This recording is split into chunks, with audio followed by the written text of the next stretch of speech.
Saludos mis amados hermanos y hermanas en Jesucristo, que el Señor les bendiga y les guarde. Les saluda a su hermano en Jesucristo, Carlos Efrén, predicador católico.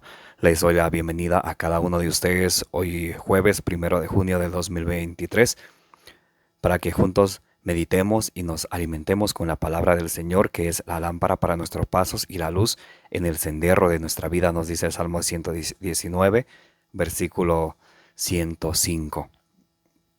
Hoy la iglesia celebra la fiesta de Jesús, sumo y eterno sacerdote. Hoy vamos a meditar la lectura del Santo Evangelio según San Lucas, capítulo 22, del versículo 14 al 20. Pidámosle al Espíritu Santo que ilumine nuestra mente, nuestro corazón, para que seamos capaces de recibir en nuestro corazón la palabra del Señor, no como palabra de hombre, sino como dice allá en Primera de Tesalonicenses capítulo 2, versículo 13, como palabra de Dios que es en realidad. Que seamos capaces de recibirla con humildad, porque la palabra de Dios nos salva, y que no solamente nos contentemos escuchándola, sino que la pongamos por obra, nos dice allá en Santiago capítulo 1 del versículo 21 al 22. Comenzamos en el nombre del Padre, del Hijo y del Espíritu Santo. Repitan conmigo: Santo y Divino Espíritu, destruye en mí toda distracción, toda tiniebla de confusión, toda pereza espiritual, toda indiferencia y todo lo que no venga de Dios. Lléname plenamente de tu luz, de tu sabiduría, de tu conocimiento, de tu paz, de tu amor, de tu gozo y de tu alegría. A ti, Divino Espíritu, que eres Dios y siempre nos acompañas, a ti sea el honor, la gloria y la honra por los siglos de los siglos. Amén. Lectura del Santo Evangelio según San Lucas. Gloria a ti, Señor. Llegada la hora, Jesús se puso a la mesa con los apóstoles y les dijo: Yo tenía gran deseo de comer esta Pascua con ustedes antes de padecer, porque les digo que ya no la volveré a comer hasta que sea la nueva y perfecta Pascua en el reino de Dios. Jesús, aceptando una copa, dio gracias y les dijo: Tomen esto y repártanlo entre ustedes, porque les aseguro que ya no volveré a beber del fruto de la vid hasta que llegue el reino de Dios.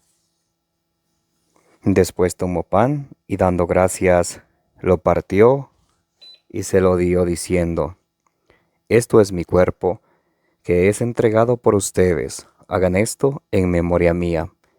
Hizo lo mismo con la copa después de cenar, diciendo: Esta copa es de la alianza nueva, sellada con mi sangre, que es derramada por ustedes. Palabra del Señor. Gloria a ti, Señor Jesús. Mis amados hermanos y hermanas, bienvenidos y bienvenidas a la meditación del Santo Evangelio del día de hoy. Hoy la iglesia celebra la fiesta de Jesús, sumo y eterno sacerdote. En el Evangelio según San Lucas, capítulo 22, del versículo 14 al 20, Jesús instituye la última cena. Jesús trae a la realización lo que él promete allá en San Juan, capítulo 6, del versículo 49 al 58. Cuando Jesús dice: Yo soy el pan vivo bajado del cielo. Allí en el Juan 6:54, mi carne es verdadera comida, mi sangre verdadera bebida. El que come de mi carne, bebe de mi sangre, permanece en mí, yo en él, nos dice allí en San Juan 6:40, en Juan 6:56, nos dice: el que bebe de mi carne, el que come mi carne, bebe mi sangre, permanece en mí y yo en él. Esa es la promesa. Entonces aquí Jesús nos presenta la realización de su promesa cuando él instituye la Santa Eucaristía, que es el culmen, lo maximito para los cristianos, el culmen de la vida cristiana. es también donde Jesús instituye a los sacerdotes a manera de Melquisedec. En el Antiguo Testamento teníamos los sacerdotes a manera de Aarón y a manera de Leví. En el Nuevo Testamento nos dice allá en Hebreos capítulo 7, versículo 11 y 12, que Jesús no elimina el sacerdocio, sino Jesús cambia. Los sacerdotes del nuevo pueblo de Dios ya no son a manera de Leví, ya no son a manera de Aarón, sino son a manera de Jesucristo, a manera de Melquisedec. Allá en Génesis capítulo 14, versículo 18, nos viene a decir que Melquisedec, rey de Salem, era sacerdote de Dios Altísimo y ofrecía pan y vino, que es lo mismo que Jesús ofrece aquí en San Lucas capítulo 22, versículos 19 y 20. Ofrece pan y vino. Y les dice a sus apóstoles que hagan esto en memoria mía. Les da una orden, tienen que hacer. Por eso San Pablo, cuando allá en 1 Corintios capítulo 11 del versículo 23 al 26, dice San Pablo, yo los he transmitido lo que yo recibí del Señor. San Pablo no era discípulo directo del Señor. Entonces él dice, yo les he transmitido lo que yo recibí del mensaje del Señor, el encargo del Señor, que se llama la tradición. Que la noche que él iba a ser entregado, tomó pan, dando gracias, repartió a sus discípulos y lo dio diciendo, este es mi cuerpo que es entregado por ustedes. Luego tomó la copa y lo pronunció la bendición y lo repartió a sus discípulos diciendo, esta es mi sangre, que es derramada por ustedes. Hagan esto en memoria mía. Cada vez que comen de ese pan y beben de esta copa, anuncian la muerte del Señor hasta que Él venga. Entonces, ahí tenemos a un San Pablo que Él nos viene a traer lo que es la actualización de la Cena del Señor. En San Juan capítulo 6, versículo del 49 al 58, tenemos la promesa del pan vivo bajado del cielo. En San Lucas capítulo 22 del versículo 19 al 20 tenemos la realización, cuando Jesús lo hace eso realidad. Y la actualización tenemos allá en 1 Corintios capítulo 11 del versículo 23 al 26. San Pablo no era discípulo directo del Señor, sino él era sucesor de los apóstoles, que recibió la sucesión apostólica a través de la imposición de las manos allá en Hechos de los Apóstoles capítulo 13 versículos 2 y 3. Entonces aquí Jesús instituye, establece, ordena a los nuevos sacerdotes del nuevo pueblo de Dios, del Nuevo Testamento, a manera de Melquisedec.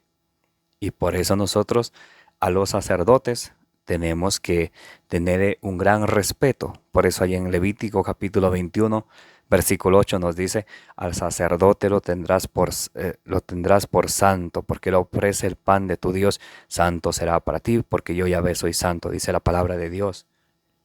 Entonces no es correcto que nosotros andemos hablando mal en las espaldas del sacerdote, haciéndole quedar mal a ese sacerdote, que cuando nosotros nos vamos, confesamos la sinvergüenzura de pecado que hemos hecho, y queremos que no lo cuente a nadie, y él no lo hace. Pero el sacerdote falla una vez, se tropieza una vez, y ahí sí, la prensa hasta de gratis va. Pero si un sacerdote va a una radio, va a una prensa, deme una oportunidad para predicar la palabra de Dios, muchos no le dan. Pero un sacerdote que falle, ahí van todos, y van de a gratis. Así son las personas.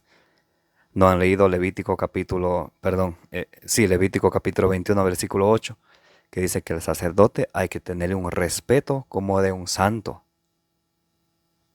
Eso no dice la palabra de Dios, porque Él ofrece el pan de nuestro Dios. Él ofrece pan y vino, como hizo Jesús, a manera de Melquisedec. Ahora alguien me podría decir, pero en el Nuevo Testamento todos somos sacerdotes, como nos dice allá en Éxodo capítulo 19, versículo 6, Apocalipsis capítulo 5, versículo 10, Apocalipsis capítulo 1, versículo 6, nos dice que, y también allá en 1 Pedro capítulo 2, versículo 9, nos dice que todos somos sacerdotes. hay una diferencia entre, sí, todos somos sacerdotes, eh, eso es correcto, todos somos sacerdotes, pero hay una diferencia entre el sacerdote o el sacerdocio común de los fieles y el sacerdocio ministerial. En Levítico, capítulo 16, versículo 32, que los voy a leer, nos va a decir algo muy importante.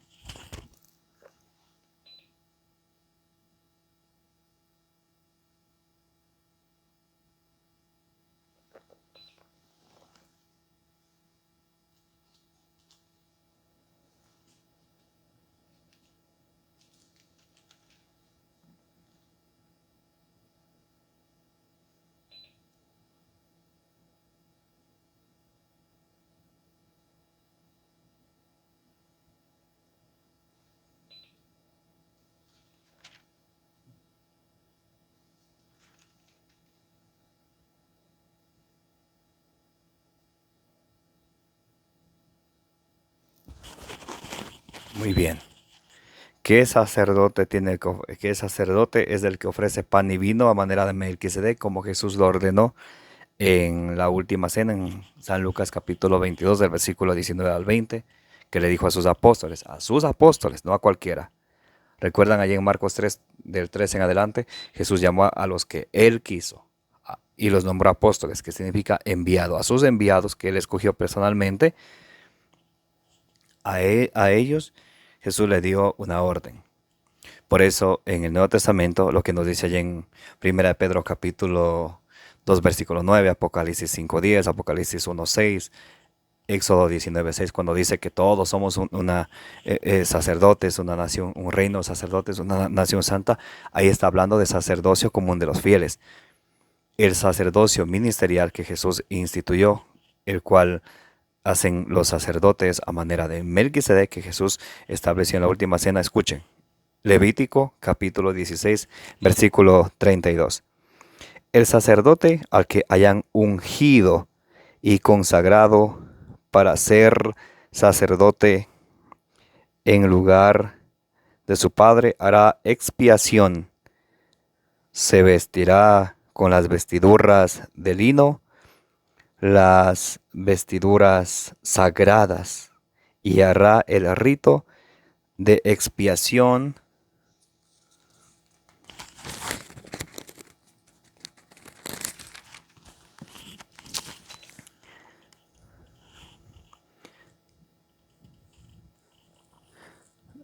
por el santuario sagrado, por la tienda de las citas y de el altar. Entonces, ¿quién es el sacerdote que ofrece, que sigue la orden que Jesús le dijo, hagan esto en memoria mía? El sacerdote consagrado, el sacerdote de manos ungidas. No cualquier sacerdote común de los fieles. Hay una diferencia entre el sacerdocio común de los fieles y el sacerdocio ministerial. El sacerdocio ministerial es es lo que oficia los sacerdotes que Jesús instituyó a manera de Melquisedec, que le dio ese encargo a sus apóstoles, y esa sucesión apostólica se transmite solamente a través de la imposición de las manos, como los apóstoles transmitieron esa sucesión apostólica a San Pablo, por ejemplo, en Hechos de los Apóstoles, capítulo 13, versículo 2 y 3, y luego San Pablo, que atrae la sucesión apostólica, le impone las manos a Timoteo en la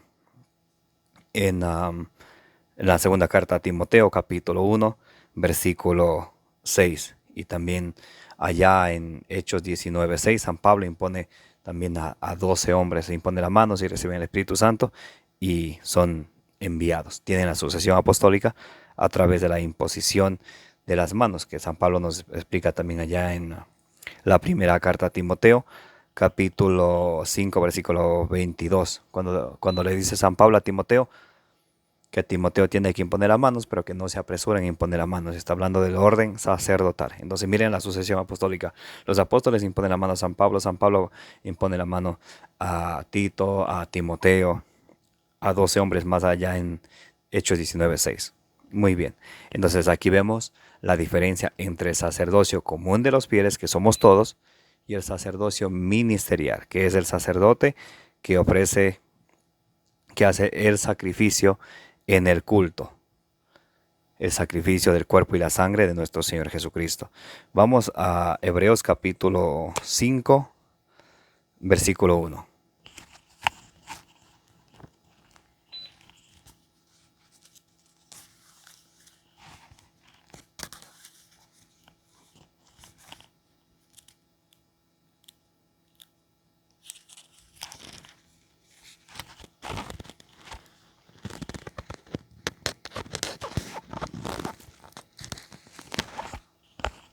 Muy bien, busquen conmigo, por favor. Hebreos capítulo 5, versículo 1.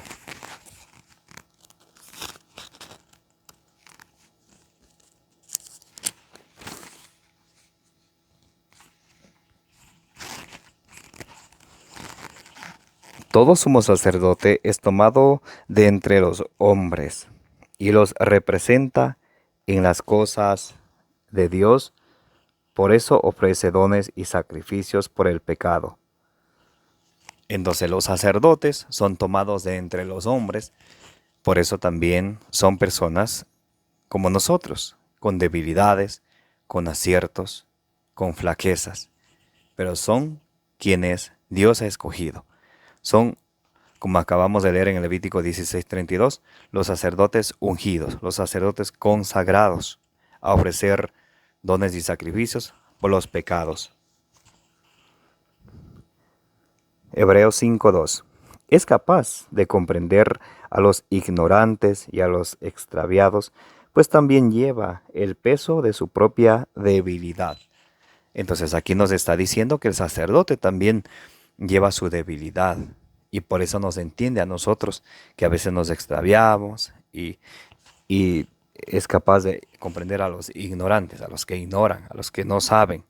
El sacerdote comprende. Por esta razón debe ofrecer sacrificios por los propios pecados y al igual que por los del pueblo. Entonces aquí nos dice que el sacerdote ofrece dones y sacrificios por los pecados y por los del pueblo. Por eso nosotros tenemos que tenerle en gran respeto a nuestro sacerdote, a nuestro párroco. Vamos al versículo 6. Y en otro lugar se dijo: tú eres sacerdote para siempre, a semejanza de Melquisedec. Entonces aquí hablamos de los sacerdotes del Nuevo Testamento que Jesús instituyó en la última cena en San Lucas capítulo 19, en San Lucas capítulo 22 del versículo 19 al 20, que Jesús instituyó en la última cena. Vamos a leer Hebreos capítulo 9 del versículo 1 en adelante. Vamos a comprender a Jesús, sumo y eterno sacerdote. Vamos a leer Hebreos capítulo 9 del 1 al 4 para que podamos comprender. La primera alianza tenía una liturgia y un santuario como los hay en este mundo.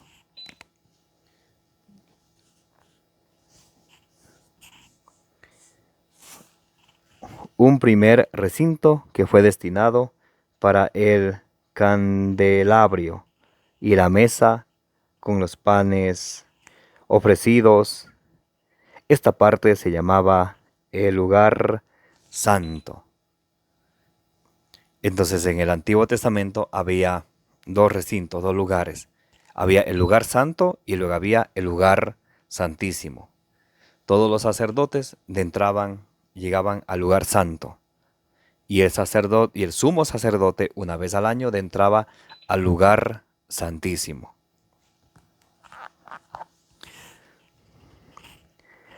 A continuación, detrás de la segunda cortina, hay otro recinto llamado el lugar santísimo. Si ven, hay dos lugares, El primero es el lugar santo y luego de la segunda cortina el lugar santísimo. Muy bien. Versículo 4. donde está el altar de oro de los perfumes y el arca de la alianza, enteramente cubierta de oro. El arca contenía un vaso de oro con el maná, la vara de Aarón que había florecido y las tablas de la ley. Hebreos 9:5. Por encima del arca están los querubines de la gloria, cubriendo con sus alas el lugar del perdón.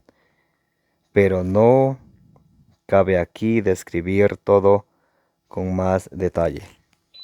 Muy interesante. Aquí en Hebreos 9:5 nos dice que Dios manda hacer imágenes, lo que nos dice en Éxodo capítulo 25, versículo 18, que Dios dijo que hagan imágenes de querubines. Y aquí nos dice que está el arca de la alianza, que era una caja de madera de acacia, lo que nos explica en Éxodo 25:10, que tiene la imagen de los querubines. Ahí vemos que Dios manda a hacer querubines. Las únicas imágenes que Dios prohíbe son las imágenes de dioses falsos.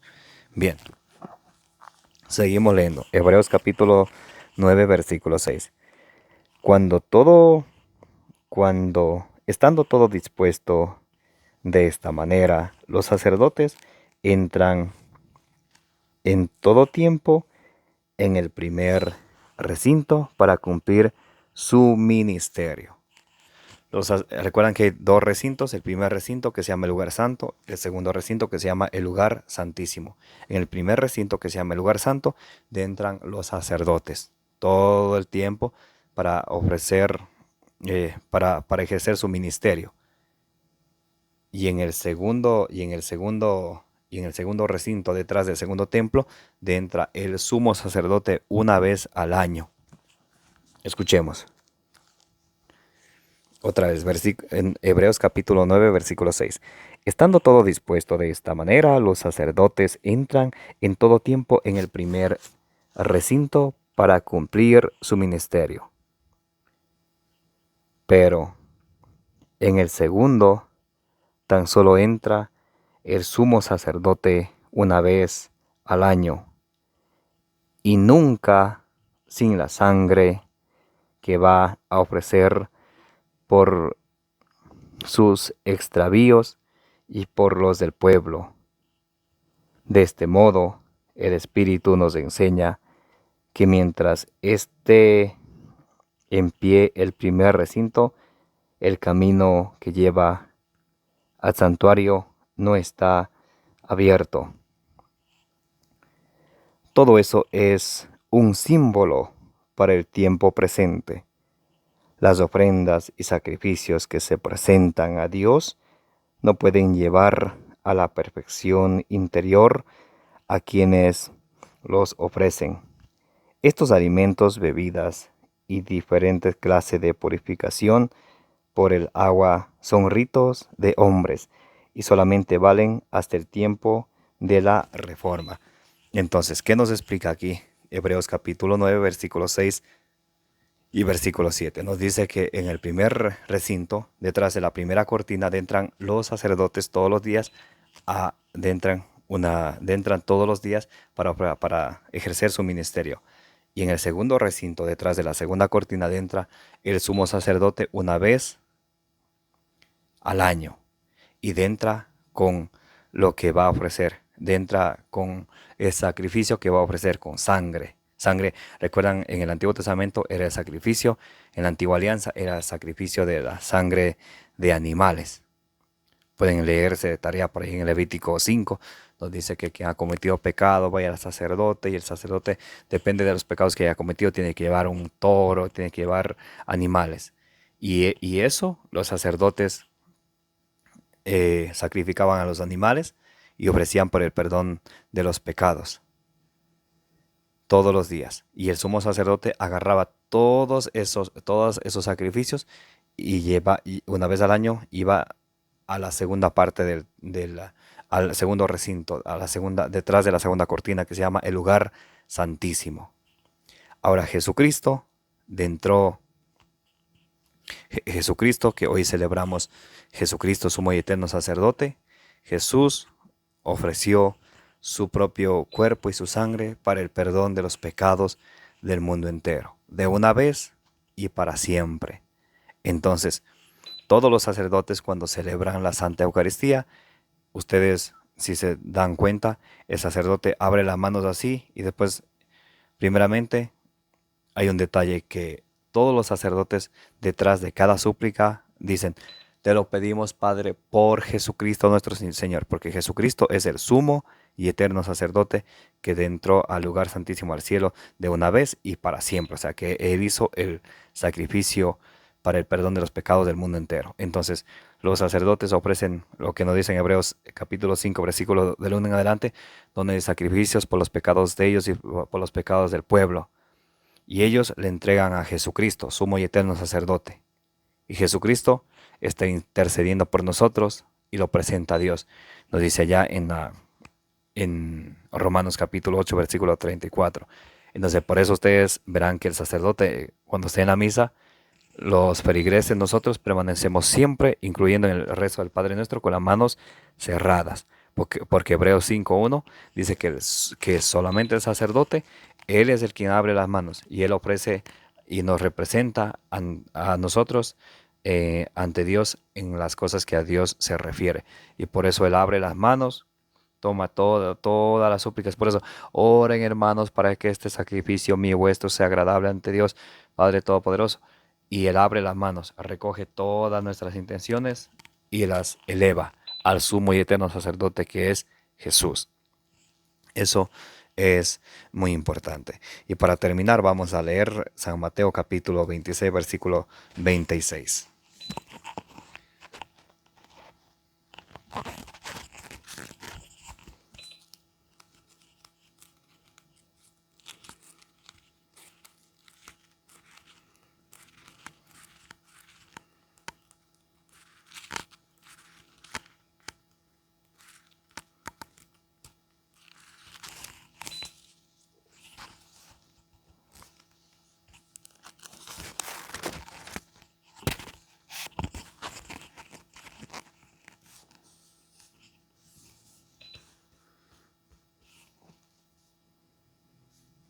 Bien, San Mateo capítulo 26, versículo 26 nos dice: mientras comían, Jesús tomó pan, pronunció la bendición, lo partió y lo dio a sus discípulos diciendo: tomen y coman, esto es mi cuerpo. Por eso había un sacerdote por ahí que decía: la fiesta de los sacerdotes tiene que ser la Santa Eucaristía. No es correcto que un sacerdote esté andando en fiestas paganas. Hay sacerdotes que andan promoviendo las fiestas del mundo, como por ejemplo Halloween.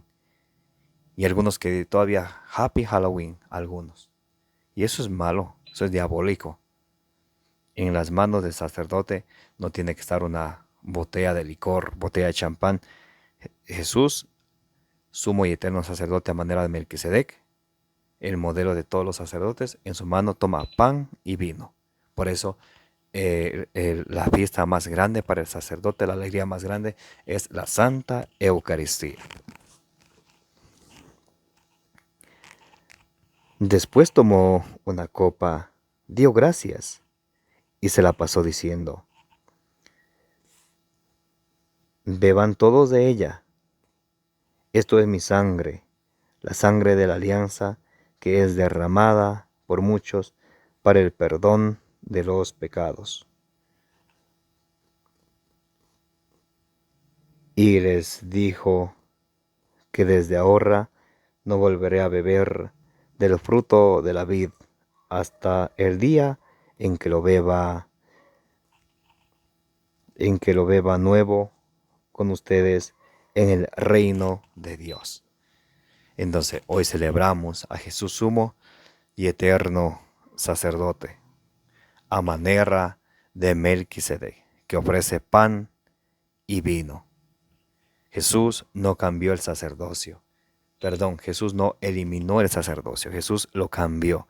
Por eso en Hebreos, en el Salmo 39, también en Hebreos capítulo 10, versículo 9, nos dice Jesús: Jesús dice a Dios, aquí estoy para hacer tu voluntad. Quita lo primero, establece lo segundo. O sea, quita el pacto de la antigua alianza, establece lo segundo, el pacto de la nueva alianza, que es el cuerpo y la sangre de Cristo, que es el culmen de la vida cristiana. Y es el máximo culto que se le da a Dios. A veces los protestantes dicen, voy al culto, me voy al culto, me voy al culto. Y no saben ni lo que están hablando. Sin sacrificio, el sacrificio del culto de la nueva alianza es el cuerpo y la sangre de Jesucristo, o sea, la Santa Eucaristía. Y sin la Santa Eucaristía, sin el sacrificio del cuerpo de Jesucristo y la sangre de Jesucristo, no hay culto. Y para que haya sacrificio y culto, tiene que haber el sacerdote. Y ellos no tienen sacerdotes, a manera de Melquisedec que Jesús los instituyó. Ellos dicen, voy al culto, no saben ni lo que están hablando. Muy importante eso. Sin sacrificio no hay culto. Y sin sacerdote no hay sacrificio ni culto. El sacerdote es muy importante. Por eso les recuerdo que en Levítico, capítulo 21, versículo 8, nos dice que al sacerdote tenemos que tener un respeto como a un santo. No tenemos por qué estar de groseros con el sacerdote o estarle tuteando. Hay mujeres que se van vestidas como quiera a la misa, queriendo ¿qué? Buscando macho, queriendo provocar al sacerdote, no tienen vergüenza. Mateo 18:6, ay, pobre de aquel que haga caer a uno de estos pequeños, más le vale que le amarren una piedra en el cuello y le hundan al mar, antes que hacer caer a uno de los pequeños, en este caso de los sacerdotes. Muy importante eso, mis amados hermanos y hermanas. Oremos por el sacerdote. Si se equivoca, corrijámoslo con las Sagradas Escrituras, no con nuestro propio pensar. Y para corregir a un sacerdote, nos dice allá en la primera carta a Timoteo, capítulo 5, versículo 19, que tenemos que ir entre 2 o 3 personas. No puede ir una solamente a hablar así, padre, usted esto, no. Tiene que ser entre 2 o 3 testigos, nos dice según las Sagradas Escrituras. Amén. Oremos por nuestros sacerdotes, que son, como dice en 2 Corintios 5:20, los embajadores de Cristo aquí en la tierra. Amén. Que la gracia de nuestro Señor Jesucristo, el amor del Padre y la comunión del Espíritu Santo esté con todos ustedes. Que la intercesión de la bienaventurada Virgen María os acompañe hoy y siempre. Los quiero y los amo, como dice allá en 1 Corintios 16:24, los amo en el amor de Jesucristo.